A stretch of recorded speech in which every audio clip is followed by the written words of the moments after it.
Good morning, everybody. I hope you're doing well. Let's get started with some warm-ups. I like to warm up with a few ellipses. And so feel free to join if you've got your paper and pencil.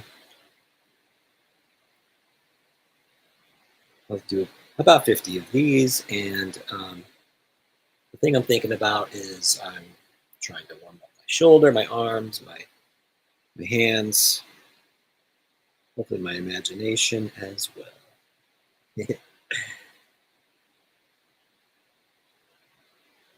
Very nice. So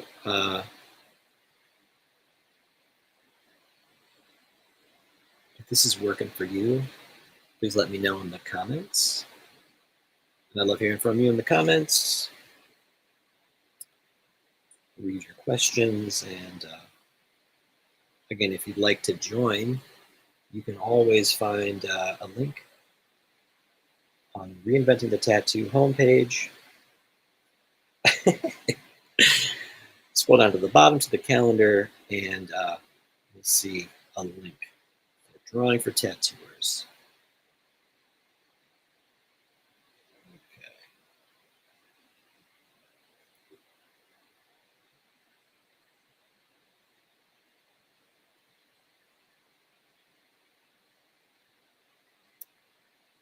Drawing these ellipses again is a warm-up. It starts to get the blood flowing, as it were.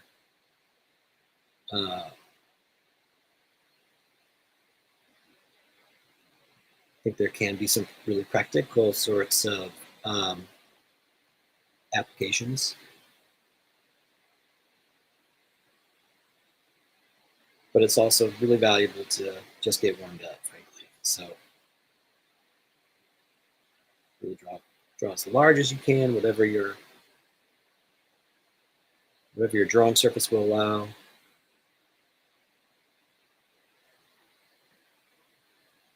Get them as just within the jurisdiction of your wrist, right? And just get warmed up. Okay. Feeling pretty warmed up. I will stop my sharing.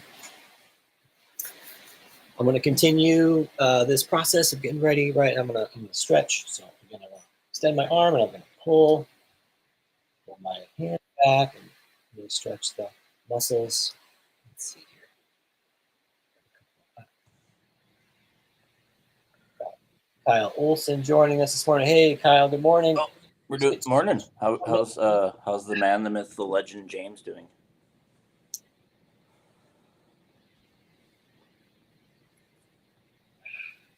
Very nice. So glad you could join us today, Kyle. How are you doing? Doing great. How about you, man? Am I muted? Kyle's frozen. Am I muted? No? The sound not working today? Let's. Oh, I can hear Kyle. You can hear me now?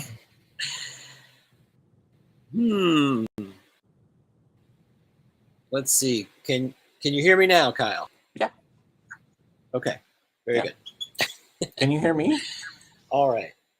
There's always like some fun technical glitch that we're gonna have to overcome in order to do it. So can you hear me? Well, I can hear you. Oh, okay. All right. Yeah, I can hear you loud and clear. So welcome. Good morning. It's a drawing for tattooers. It's Monday, February 12th. If you're watching this, you're probably joining us on Guy Atchison's Reinventing the Tattoo Network.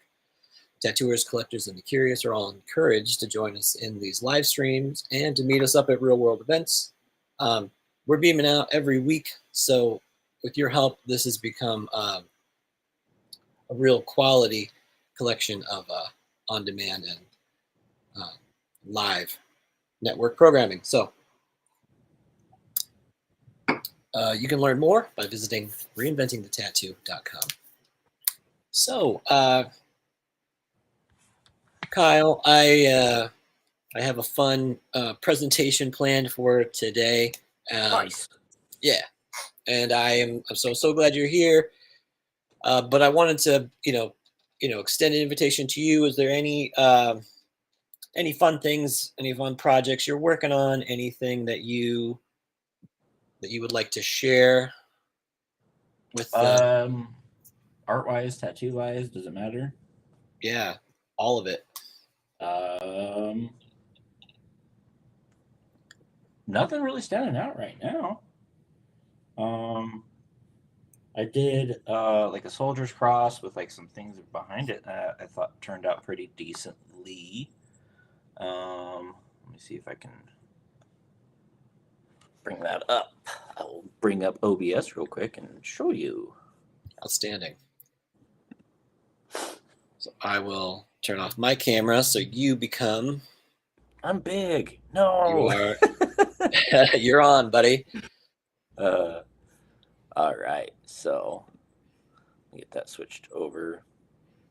Is that the? Nope, that's disabling camera. That is definitely not what I want to do. There's a little gear. There we go. Yep, found Settings. it. Found it. Yeah. Awesome. Oh, it's backwards. Whatever. It doesn't matter. But yeah, super stoked. I feel like I could do a second pass on the boots for sure, just to kind of tighten some stuff up. But I don't know. It was pretty fun all the way around. It's spectacular. Oh, Really well done. I've definitely done the that iconic image, the boots and the machine gun and the helmet. That exact, that thing's pretty iconic, but yours is it's got a good size on it, so you're able to get a lot of really great detail. It looks fantastic. No, thank you, sir. Of course. So you say you're going to give it one more pass? I'd like to. Like we're Sure. done with it, but like it's the same thing with like every single tattoo. It's like I could do more with it. I could do more with it. I got this one finished. I thought it was pretty fun. Wow, love the effects. And this is exactly what I really wanted to talk about, this concept. Your tattoos are a really great example of it. This idea of like a figure in the ground. So figure, ground, there's this relationship between like any object and its background. And so you really give us this clear delineation between, what is, well, of course, what we're supposed to look at. But then again, there's also information in this, undersea sort of space. Looks like of course, there's like a foreground rocks and stuff, but what's behind there? It looks like, it just looks like textural water, but is there any fish silhouettes or anything else back there? No, we kept it fairly simple to where it was a picture that he took of his daughters. And so we just kind of kept it simple. We kept it to where it was, foreground rocks and then just the girls swimming in the water. In the picture that he gave, there wasn't any like fish silhouettes or anything like that, and so didn't really want to take away from it at all because like with the texturing in the water and everything like that, there was already I feel like a lot of traffic, and to add like a fish silhouette or anything else in the background, I thought it would just add a little too much. Because like the after the second session, all the water in the background I felt like was like a little too sharp, and so on the third pass or the third session, I softened all those edges up as much as I possibly could, to where the sharpest images or the sharpest things were um, the silhouettes and just the main focus on them, and just yeah, it was about yeah. Well, I really love this. There's a section, the figure that's a little higher up in the composition. The leg is bent and it's catching some light, but it's kind of reflecting back. Mhm. Um, yeah, I really like that little moment. And it's sort of repeated into the tank as well. The tank is sort of like either casting some, so some light is being sort of shined back on the figure. Um, Mhm. so it has a real like silhouette, real strong silhouette. But then again, there's just that little bit of detail that you want to infer about it. So Mhm. I really like that bit. Um, you said this was like three three visits. Yeah, yeah, 3 visits. Nice. Yeah. Yeah, first It's session was, just focusing on the blacks and the silhouettes and everything like that because I really wanted to not do the just make the entire figure solid black. I really wanted it to be part of the entire overall atmosphere. So, and that's something that I hadn't really done before. So I took a lot of time and focus on that part, just making sure that I was, being able to use like atmospheric perspective within the silhouettes, to where like you said the leg, to where the leg is catching some light and some of the light's reflecting off that, but like I'm not putting any like real detail into the silhouettes. They're still silhouettes, but just like trying to make them feel like they're part of the overall atmosphere. So that was definitely a fun adventure. So yeah. There's also this idea of pause neg that Guy Aitchison talks about, and I think that Hmm. what's interesting, here is that we've got this sort of figures are like more negative, right? They're this darker. Um, the positive is of course like the lightest bits, but there's a real balance that you were able to strike in terms of like sort of switching that relationship. So all the way down here at the bottom, the fin on this lower figure, you've Hmm. transitioned it from being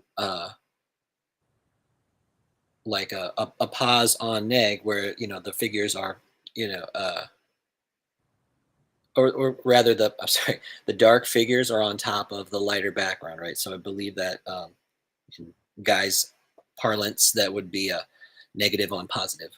But Mm. then as we go down, we see this foot, and we've got a positive on a negative, right? We've got a pause on neg. That's the sort of uh, this reversal of value structure. So we can still make out the figure from the background, Hmm. right? Like if you pushed it all the way dark right there in that, darkest area, it might have gotten lost. I mean, Hmm.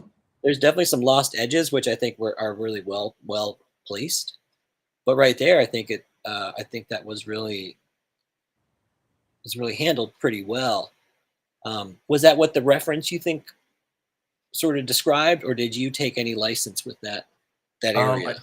I took some license with it because it's a cover up of a like armband, and I planned on just doing like quite a bit of dark there, but some of the old tattoo is kind of shining through right there, and I was like, holy shit, that kind of looks like a reflection off of the fin. So I just kind of worked with what that area was there, and just kind of made it to where that made it look like the leg was kind of poked out a little bit more and kind of turned a little bit more. But I felt like it just kind of worked out. Um, Cause yeah, like I said, like the old tattoo was there. I was tattooing all the dark water behind it and everything like that, and then it just kind of looked like it. It's like, oh, okay, all right, so let's rock with that, and just kind of ran with it. And I didn't even think about the transition from dark light dark thing. So that yeah, so but that worked, and I really wanted to make it to where like the fins kind of fell behind all the coral and everything like that. So that's why like there's like real no like defined edge and everything like that. Um, but it just kind of worked out. Well, that's an added degree of difficulty, a cover up inside of an armband cover up, nonetheless. Those are, well, yeah, guilty, and tattooing in the early 2000s. it was a daily, right? It was a Right. daily thing. We're doing those tribal armbands like they were going out of style. I mean, of course they did, but but we were doing them. So yeah, no, I think so. You're giving back, right? You were probably also you've probably done a number of. Have you did you like go through that phase of of tattoo history where you're doing tribal armbands a lot, or did you miss that one? I think I came into the industry right at like near the tail end of that. I did quite a few tribals, which I don't mind tribal at all. Of Like course, it's it could be like growing wonderful. up in school and everything like that, and do the whole Mm. like you take the piece of paper, you fold it in half, you draw it on one side with graphite, and then you push it together and you just kind of rub it and to where like it stencils over and stuff like that. And I would do that quite a bit. So the whole tribal thing, I was like coming into the tail end of it. I was like, this isn't bad. This isn't bad. Granted, my black pack wasn't the greatest at that time, but still, the tribal drawings were fun. Um, but yeah, I didn't. I think I only did like two or three tribal armbands. So yeah, I just right at the tail end. Well, I'm I'm I'm happy for you. I'm proud that you, you didn't Got to that experience you're well. that. Here's the thing that you're helping the industry recover from that particular that particular phase. Nothing wrong with the tribal armbands if you got one. Um, then and you love it, then again, I salute you. I think there's all kinds of like milestones in your life, right? And Hmm. um, Hmm. but yeah, if you but if you want to get that fixed up, go run over and see Kyle Olson. You don't mind doing a armband cover up? I that's what No, any challenge, man. I need amazing, challenges. I need them. amazing. Um, no, I love it. Cool. Really great work. Really Thank you. great work. Oh, I'm checking out the comments right here. We've got Creature's Cave. Good morning, Creature. Creature loves it. Kyle. Oh, Kyle, nice. I love it. Cool. I don't Thank know if I you. can. Not sure if I can share the. I don't know how to share the chat, but Tattoo Okay. Now says sick! Oh, Exclamation. Thanks, Tattoo Now. thank you. Thank Yeah, you, that's Gabe. very cool. Very cool. Yeah. What Well, about you, James? so I did do I did do a tattoo that's kind of fun. Mm-hmm. Let me see if I can. Let me see if I can share it with you. All I right. will. I'll share I will disable the camera and you hop uh, on. a fairly recent tattoo. Let me see. So right, coming. Oh, it's coming. All right. Okay. Here is.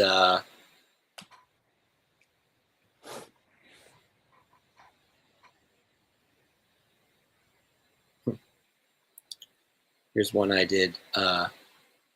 recently. I think it's Charizard. I don't know Pokemon. I'm like, and It's like, oh, sorry. no, go ahead.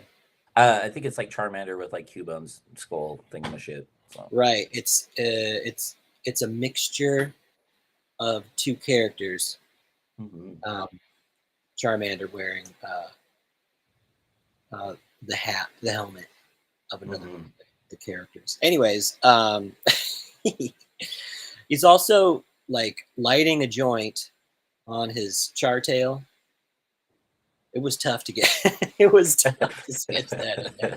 So, but yeah, no, I was um, had a client who has a really fun sense of humor, and he likes these little Pokemon mashups, right? Mm-hmm. So yeah, there was some light effects from um, the tail, and ended up putting just a soft kind of glow, the blue green, cool light sort of glowing underneath. Yeah, overall, I feel like, oh, what do we got here? Got another guest. Yeah, I Dude, I feel love the like, ambient light on him. oh, That's so thanks. cool. And then Thanks. just like the whole like core shadow that's like on his knee and like his side rib is just so aesthetically pleasing. Like that was really, really well done. Well, thank you. No, I appreciate it. Yeah, I like some of that stuff. Again, it was having more familiarity with the subject. I think I could probably, um, there's areas for improvement. That's for sure. I feel like this, the belly here, it's a little, this edge here, this line could probably be sort of shifted just a smidge. It's in there now, though, gang. I mean, it's tattooed, so it is what it is. But I also, I had fun doing it. I really did. Good. So, yeah, that's just one of the more recent ones. Mm-hmm. Working on all kinds of projects lately, though. So, that tail is killer. Thank you. Well, we got Spirit joining us this morning. Spirit's on the line. Spirit, if you're there, you can you speak to us. Speak to us, Spirit. Spirit's here in spirit. So, no, miss you, man. I haven't seen Spirit in a long time. So yeah, long time friend of the show. What do we got here? Click it to bottom right tab. Click it to see the comments. Let's see. Oh, you can't mic mobile up. Device can't mic up. Yeah, thank you, Spirit. Well, when you get a chance, love to see you. Bottom right. I don't know if we can. There we go. Nice. So, hoping we can show these. Oh, there we go. Derp, working on it. Show. Okay, creatures. Maybe it's just like I'm learning how to use the tech. So, good morning. There's creatures comment about loving you, Kyle. Very nice. Jason, Lisa, everybody. Good morning, Jason. Can't wait for your show a little bit later on at noon. At noon, we have Skill Building Monday, hosted by Jason Lisa. Can't wait. Creature's Cave. He's adorable. Thank you, Creature. Appreciate you. Tattoo now. Nice. Thank you. Well, you can read the comments for yourself. So, let's see. Well, I really enjoyed getting a chance to getting to see your work, Kyle. And then thank you for checking out mine. Let's see. Yeah. Good job on that, man. This one. Thanks.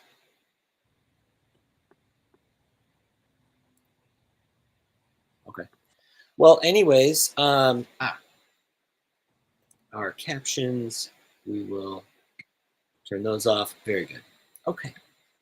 So, today, I wanted to talk about this concept of figure ground, and so I found like a really interesting paper that I liked, and I also put together a few interesting images that I think will help us explore the concept.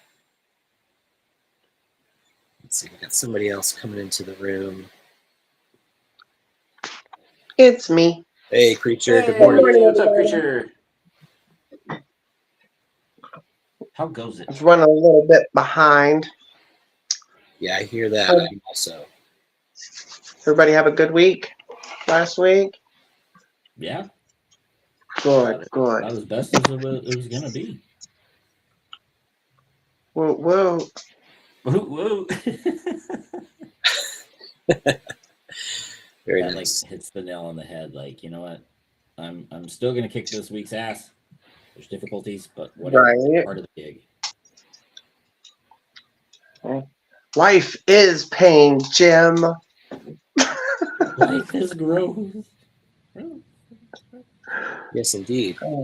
How's your week, creature? Well, I got a phone call that I didn't want to get right after we got off the show on Monday regarding my cousin got himself in trouble with the law. And so I spent all week carrying his possessions, which were numerous and heavy, down 3 flights of stairs. It was a long week. Go ahead. Oh, I was gonna be like, so you got a workout, you know?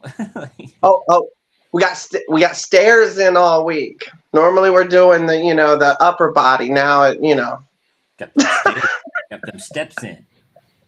that's right. I feel stronger. Yeah. Well, I am sorry to hear about that, but new day, new dawn. Let's kick some ass. Yeah. Ooh, I love this one. Good. No, I'm so glad. Betty Edwards, she put that in drawing on the right side of the brain. So, definitely want to talk about it. But what can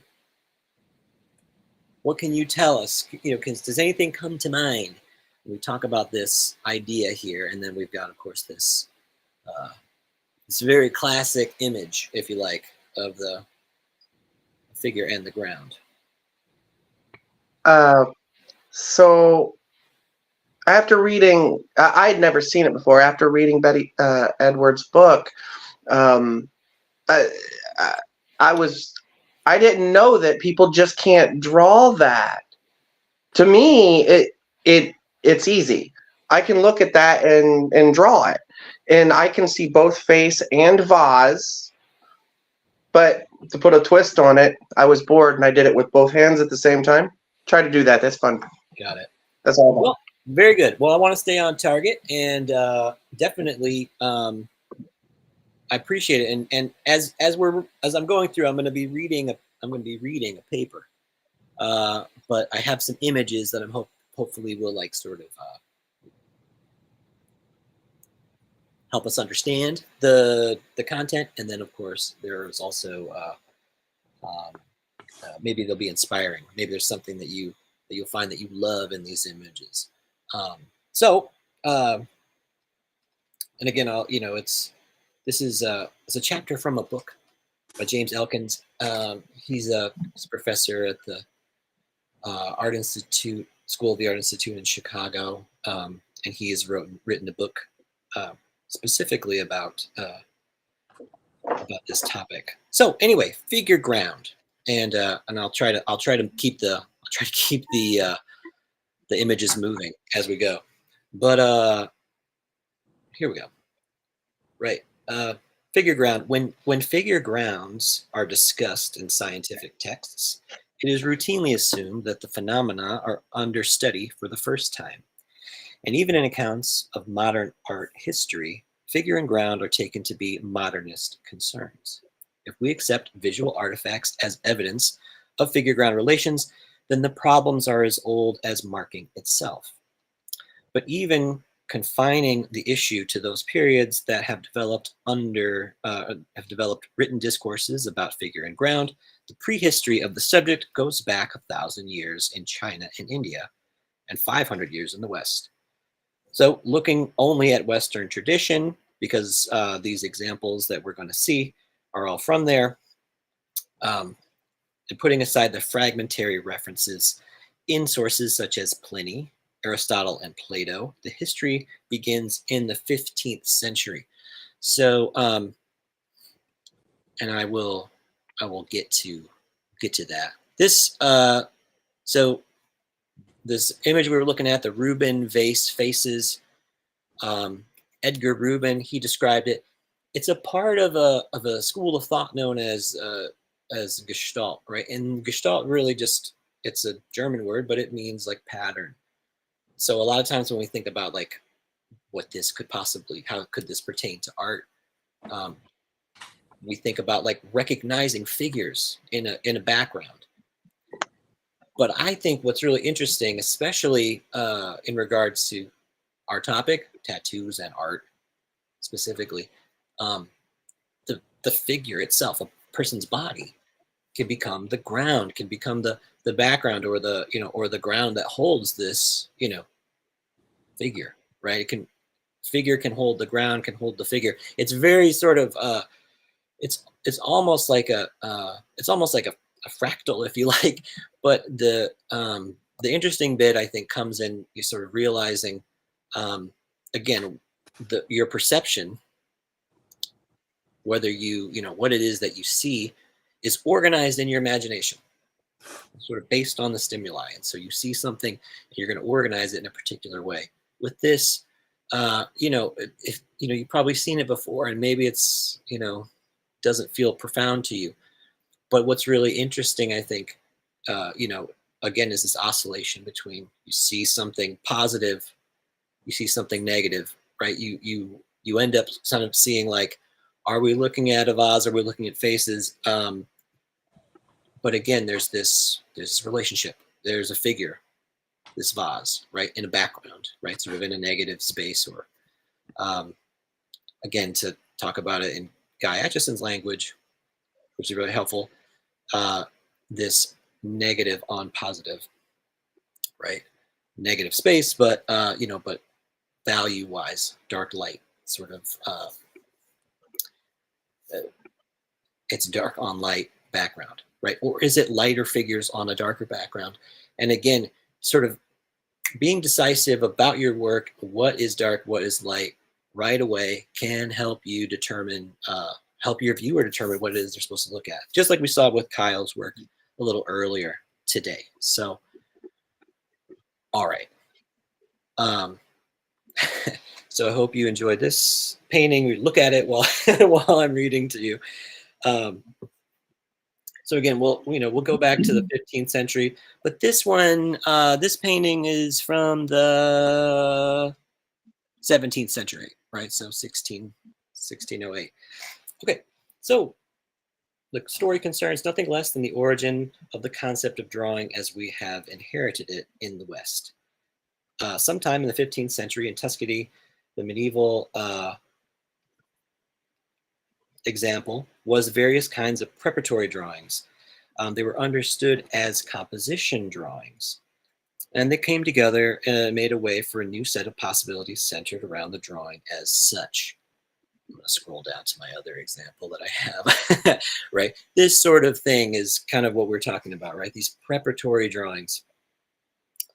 Okay. So before, drawings had been kept in pattern books, and they were given to apprentices so they could practice, or they were lost under frescoes. They were preparatory, right? So by the 16th century, the entire system had changed, and drawings had new names, such as like, thoughts or sketches or studies, right? Specifically made studies of portions of compositions. As the concept developed, it brought several previously unrelated ideas together. Charles de Tollin's study of the emergence of drawing is still the best, even though it appears today as if it were under a thick varnish of Hegelianism, Neoplatonism, or Proustian idealism. Tollin lists the principles, theories of the origin of modern concept of drawing, for example. It came from the medieval pattern, and is developed from preparatory drawings that were made on panels and walls themselves. I'm going to scroll back up to this Rubens for you, right? So this painting here, again, it's a very fascinating painting. A counter-Reformation era painting. At the time, the religious icons were not, they were sort of prohibited. So Rubens made a painting of a religious icon. What's fascinating is underneath, this religious emblem here in the middle, there is an icon that's hidden underneath it. It's a really interesting sort of, it's a painting that is aware of its identity as a painting, which is so interesting. I believe, it's meta representational, but also self-aware. Um, it's sort of like it's like if you tattoo a little character on somebody and that character has a tattoo on it, right? So if you have a tattoo in your tattoo, then your tattoo is aware of tattooing. It's I think it's funny, so I hope you like it too. So right, so these preparatory drawings were used, of course, to end up becoming something like this fresco, for instance. Um, you might call this another word for this would be tableau. It's a big painting on a wall, right? But as it developed, right, as that art aesthetic developed, these preparatory drawings, they became more fluid. They became more like studies. They became more appreciated in themselves, right? So we're talking about a historian named Tolene right now. He's talking about, in contrast to severe styles of close contours of the Romanesque or Gothic illustrators, he writes that modern drawing is thought to have brought about a dissolution of contours so that figures and objects no longer seem isolated but mingled with the background, which became a symbol of empty space. It is a remarkable sentence binding two notions that would seem at first to be independent of one another. Before the blank page could be regarded as a representation of hollow space, modern drawing was inconceivable.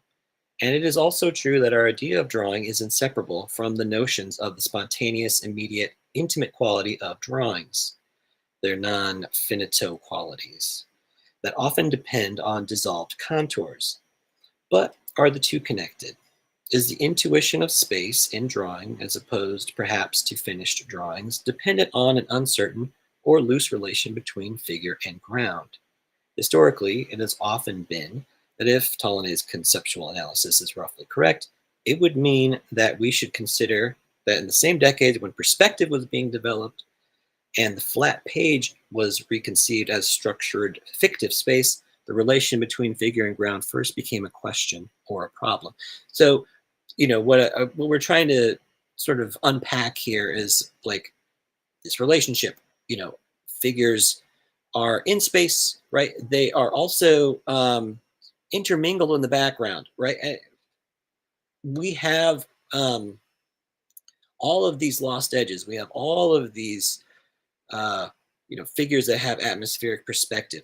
A part of that's what we're talking about. We're trying to connect deep space, right, and bring about like a relationship between the content and the media. So there's a form and there's a content, and how we're getting to that is being developed through this art historical movement that we're talking about.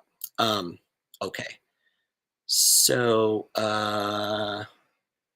right, beautiful drawings, right? I think we can appreciate their artistry. We can appreciate their beauty, but to continue, drawings with loose contours are nothing new in Western art traditions, and somewhat awkwardly is called the pictorial technique. And this can be traced from Greek vases through the Byzantine manuscripts. In those drawings where contours are incomplete, faint, multiple, or blurred at the same time, the conception of spatial relations approaches the modern one. Figure and the ground become an issue in a way that they had not before. And I don't think it's possible to overestimate the importance of this change.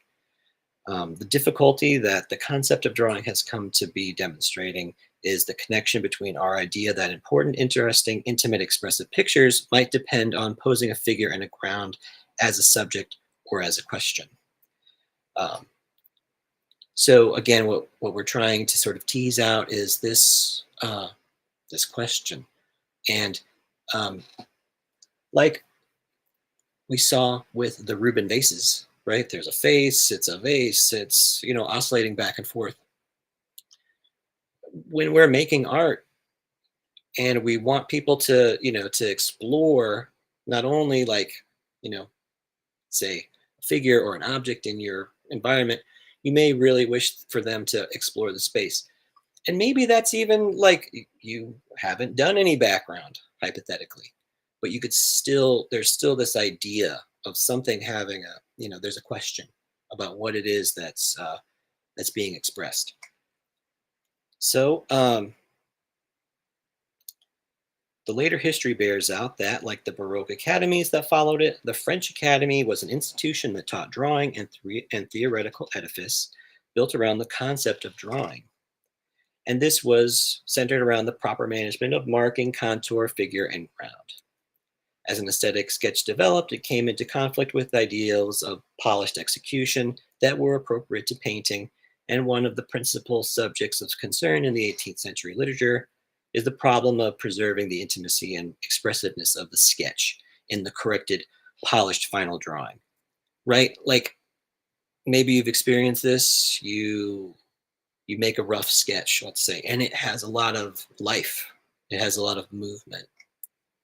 You go to make a painting of it, or you go to make a tattoo. Something about it changes, becomes more static, somehow loses that freshness that you had in the sketch. This is an issue. Somewhere in there, what we're trying to say is that the figure ground relationship was shifted in some respect. So this has been a real concern for a long time. From this really rigid, almost devaluing of the drawing itself, right, has been the history. Maybe you feel that way. Maybe your drawings are just a preparation for your tattoos, right? Just like this drawing would have been in the 1500s. However, I think what we're trying to get at is that your drawings themselves can be really beautiful and valuable. But how do we get to this sort of relationship in a finalized work where the drawing itself, whatever sort of magic it has, is translated in a way? So as Diderot said, in a picture I may perceive clearly a single theme, but in a sketch how many things I may imagine that are only faintly indicated. Another historian, Bohm, has traced a number of these debates in his account. They were largely resolved in Romanticism, when the qualities of the sketch were finally accepted as appropriate properties of completed drawing. Bohm takes special note of the fact that the critic Delacroix that Delacroix's paintings were too much like sketches, that he had slowly began to appreciate those qualities. And Delacroix himself was concerned about his lack of strong contours, but gradually changed his mind as he grew away from the influence of the Academy. Certainly, Romanticism was a turning point, but in the broad history I'm trying to trace here, it is only one of several moments in the Western history of drawing in which the clarity and strength of contour became an issue. David Carl has discussed similar questions in relation to 18th century drawing practices and has brought out the existence of a precise vocabulary that was brought to bear with the criticism of the academies, the nude studies done from the model. Words such as sensitivity, touch, dryness, thinness, and coldness were all ways of speaking about the ideal drawing, and plausibility turned independent to avoiding too much strength and linearity in the contours. The same questions are latent in Vasari's own collection of drawings, which contained some of the modern and others he took to be more typical of drier, less graceful periods. It could even be possible to trace this concern all the way back to the ancient skiagraphia and scenographia, the former denoting unfinished work and the latter a polished exact work, right? Just like we were talking about, there is this development of work. We appreciate it maybe in a particular, in a particularly a different way today. But our notions have likely been developed over time, and then there's been, again, an oscillation. Maybe there's a figure ground to the appreciation of art history itself, which I think is very interesting. Okay, so I promised in the thumbnail we would we would talk about this. So this is Francis Bacon. You may like Francis Bacon's work. You might not. Let's see. But I wanted to talk about it a little bit because I think it's, again, it's interesting, and art should be challenging sometimes, right? You may think it's ugly, you may think it's, something that's, again, that doesn't have the value, but yeah, I definitely want to, let's see. Yeah. Right. So again, this painting by Francis Bacon. In other cases, the study of structures may be less important than the effect the structure elicits. In one of the more provocative theories about figured ground, Gilles Deleuze, he's a philosopher, he describes Francis Bacon's work as a question of the figure straining against the ground, about to rupture its own outline and escape into what Deleuze calls material substance. In Deleuze's view, a prototypical Bacon painting contains three elements: the figure in turmoil, um, the garish material substance, and the intervening structure, which he calls a circle, and which may be a round platform, a geometric armature, a stage set, room, or the figure's own skin. Bacon's figures want to project themselves beyond the circle by vomiting, melting into colored shadows, or leaking into carpets and furniture. In describing this organic perdition, Deleuze uses mechanical and geometric metaphors, but the state he is concerned with must ultimately be referred to as psychology. He invokes his own concept of the body without organs, and he alludes to one of the original models for that concept, the simple protoplasmic cell that Freud considers in Beyond the Pleasure Principle. The interpretive ground in Deleuze's account, therefore, is psychoanalytic, and the entire reading of Bacon's work becomes a question of the discharge and stasis of desire. In this case, the desire to void the body, to evacuate it through any orifice, and to dissolve it into the surrounding structureless field of color. Well, it's sort of like beautifully written explanation or way to think about, say, a work like this. What do you think about a work like this? How does it make you feel? That might also be an important aspect to consider in terms of when you're looking at art. There may be things that you enjoy or that you don't enjoy, um, that other people do, right? And they can't possibly understand why on earth you would find any value, right, in a particular aesthetic. Same thing. You may not be able to understand why somebody else might like something particularly. But again, this idea of a figure and a ground is a dialectical one. For Gestaltists, it really is this very base level relationship between something and, we'll call it space, being and nothing in a certain respect, right? It is something, it is nothing. It oscillates back and forth. And I think this changing that happens, how is this possible? I think we get a long way to going there by considering these options, right? When is the figure the ground, and when is the ground the figure? It is an argument that circles and it keeps on moving, but you're always going to go.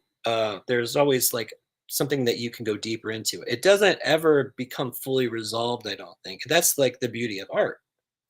Tattoo's the same, right? That it's never fully, the last and final word is never said about it. But what is really interesting are the conversations and the relationships that we can derive from looking at them. Okay, so since it is tattoo drawing show, I want to show some tattoos. All right, so this amazing back piece by Guy Aitchison and Killian Moon. Again,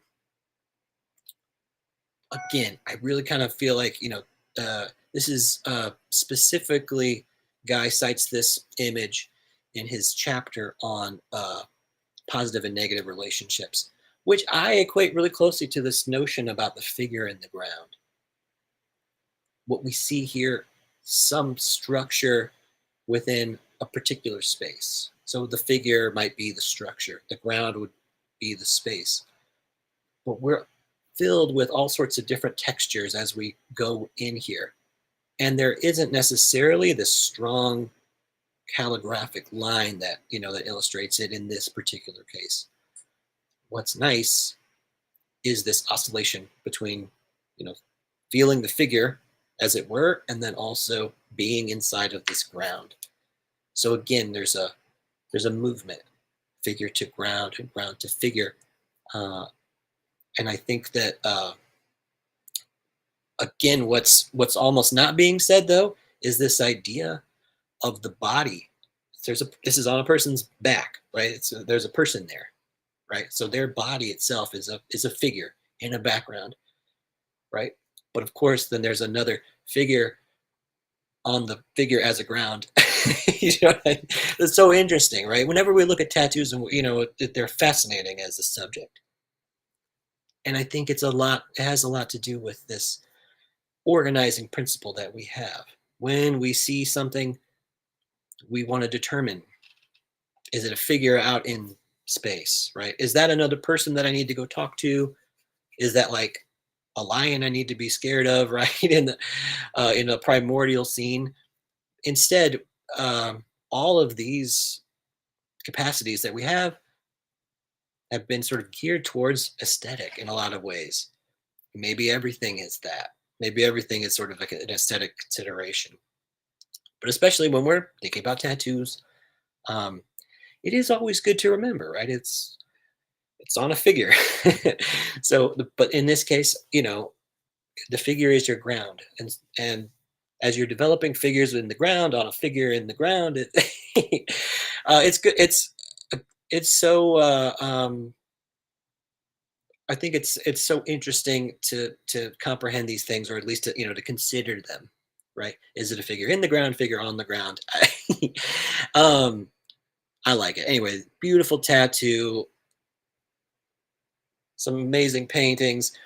In this way too, I kind of feel like we are situating the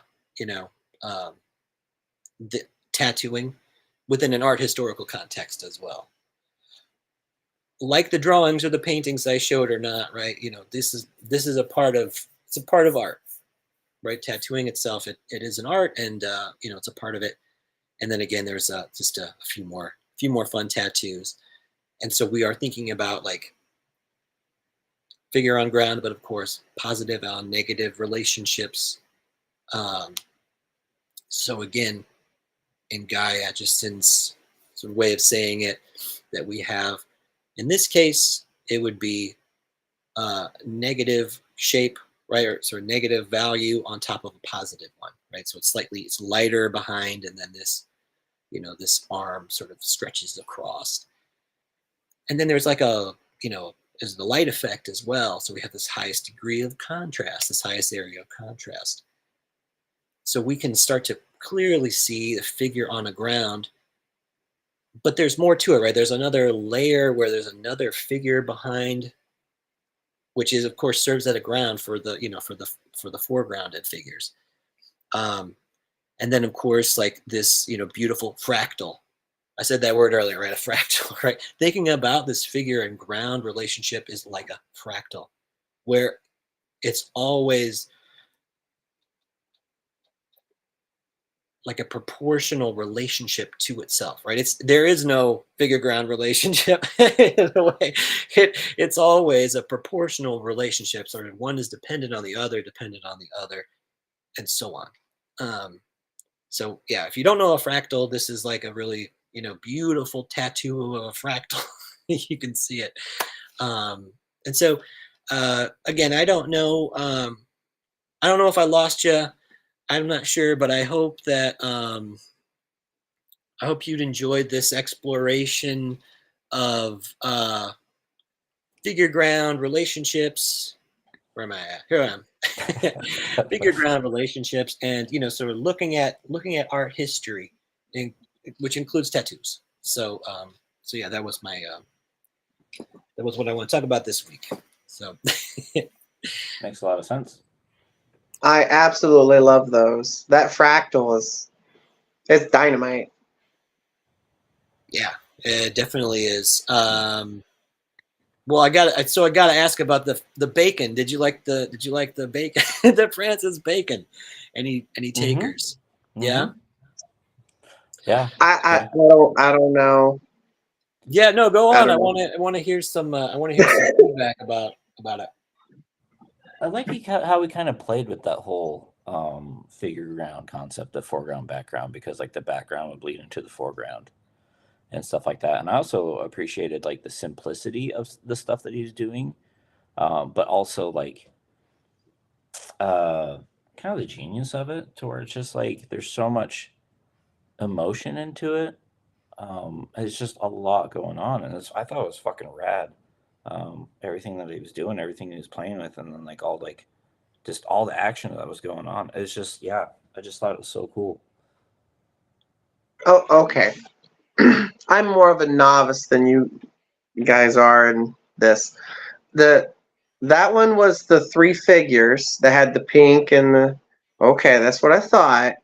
Now, okay, I see a lot of contrast in it, and I like the hints of color in it.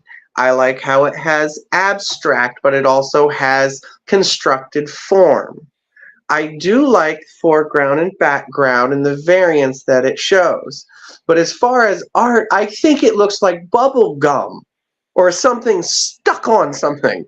And to me, it's not attractive. I'm confused by it. The other ones, I'm all like, okay, like guy's back tattoo and Killian. Oh my God. I can see the ground and the pos-neg relationship and all of that. But again, I don't understand the chair and the bubble gum, and then so that was how I don't know how you saw all that, Kyle. Yeah, I don't know. Like, it's just like, I don't know. Like, I appreciate like the one picture of like just like the screaming face, to where it's only like half of it, and you just look at all like the the marks and everything that he makes, and they're just like they're well executed and simple, and then just like how like the background bleeds into the foreground. It's just like almost like kind of like an ethereal thing, to where it's just that like you've got like it is almost like playing in like in that space in between the foreground background, like that I don't know what I'm trying to say. The only thing I can think of is like ethereal. um but yeah, just like a lot of emotion, I guess, is what I see. um, yeah, I don't Thank know. you. I Yeah. love that. I think the word that comes to mind, Kyle, and what you were sort of saying, it's I don't mean to be a pretentious art talk, but but liminal space. There's like a space Mm. between, right? You like Yeah, that, creature? yeah. Like, okay, so Yeah. for instance, like if you're standing and you're looking at a work of art or a tattoo, right? And maybe it looks like it's sort of coming off of the surface in some way, right? Or you can see inside of it, like I think that was kind of what we're talking about. Like, there's a ground, there's a figure, there's space. There's a space between where you are and this object is, right? And that would be the space between, or the liminal space. And I think that, like, again, like in that tension, there's this possibility for emotions, right? There's this possibility for like a depiction of something that's it's affective in some way. And what I would suggest too is, like, we're pretty much all fans of Guy Atchison's work. I know that I really enjoy it, like, respect him terribly. I think he's it's like he's a visionary. But you can definitely find people who don't like that work. And that's probably the mark of, like, of really, like, of art, right? That it's like, if everybody liked it, it wouldn't be art. And so again, it's that's instructive, I think, for us as artists as well, that if you're making stuff, and you have people that enjoy it, that's wonderful. If you have people who really don't, that might be a sign that you're on the right track, right? It might also be a sign you're on the right track if if both camps are are telling you no, this is wrong. Um, I think that Ride the pendulum. mm, we have to keep, we have to keep, like working on it, and keep, striving, as it were. Um, but I think, ultimately our real enjoyment comes in this drive to make, right? We make stuff, we think about, you know, the concept. When we have an obstacle, that comes our way, and I've heard, again, this is like a platitude, right? But, we don't, you know, you don't rise to the occasion, you sort of sink to the level of your training, right? So, the more that you're training and stuff, it's not necessarily this, self-improvement, but it is giving you tools and the capacity to sort of to have a have a new low to sink to that that might actually be, something that gets you, uh, that that progresses you in some way.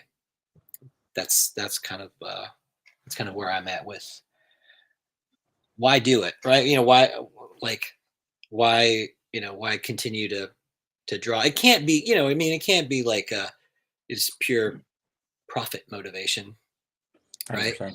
Like, Mhm. even if hypothetically you made more money than you knew what to do with, and I hope that for you all. I hope Mhm. one day you make more money than you know what to do with. Stinking rich. That, as is well known, right, would be completely empty and hollow. I mean, it would probably, vacations would be nice and stuff, and it's easy to say, when you have money, that money isn't everything, but it's important, but it isn't everything. I think that I really feel like that's got to be that has to be understood, and maybe probably like always retraced, right? That ground, right? that figure is an illusion, and we can get lost, if that's the real motivation. Because if you Mhm. got it one day, it would be like, oh, it's obvious that's not it. But when you don't have it, it's like, you know, it becomes this thing that hurts you, right? It hurts, it hurts you when you think about what you are not, right? When you have all these sorts of I ought to be's, I ought to be this, I ought to have that. I really feel like that's, it's a detriment. It can be this detriment to us. So, what do we enjoy, right? We enjoy the making part, right? The pain of making, like you said, life is pain. You're carrying your cousin up the stairs and stuff, right? Where, and it's this work, it's this effort, and through that, I think we have, we can find something that is valuable for us. So, um, I, I'm so grateful that you all could make it today. And again, if you're still with us and you're watching, I would, love it if you hit the like and subscribe wherever you're at. Um, let's see here. Yeah, Figure Eight Inc. Studios. Thank you very much for watching. Appreciate your comment. Um, why don't we do some sign offs, and then we'll get on with the drawings for the day, I'm sure. So, Creature, thanks for coming. Where can we find you? Creatures Cave everywhere on all platforms. Our grand opening is scheduled for March 2nd. Message us, and I'll send you the address and all that junk. Thank you very much for hosting this. Thanks to Guy Aitchison, and well, thanks for everything. So Thanks, have a Creature. Yeah, great week. you too. Yeah, thanks. I'm glad I'm excited for your opening, and so congratulations on that. Kyle Olson, Mm. thanks for coming, and thanks for showing us your tattoos today. They were really beautiful. And again, it wouldn't be the same without you. Where can we find you? Thank you for the compliments, James. Nice guy, Olson. If you want to get a hold of me, more than welcome to on Instagram at Olson_tattoos, OLSON. You can also reach out and get a hold of me at trinityartcollective.com. Tattoo out of Tucson, Arizona. So if you're around the Phoenix, Tucson area, get a hold of me. I'd love to work with you. I'll be joining. Outstanding. Awesome. Yeah, that's great. Figure 8. That's awesome. Yeah. Thank you, Figure 8 again. Well, I wanted to mention for sure that the new semester at Reinventing is beginning. So this is probably just about the last day that you have that you can join up until June or something like that. So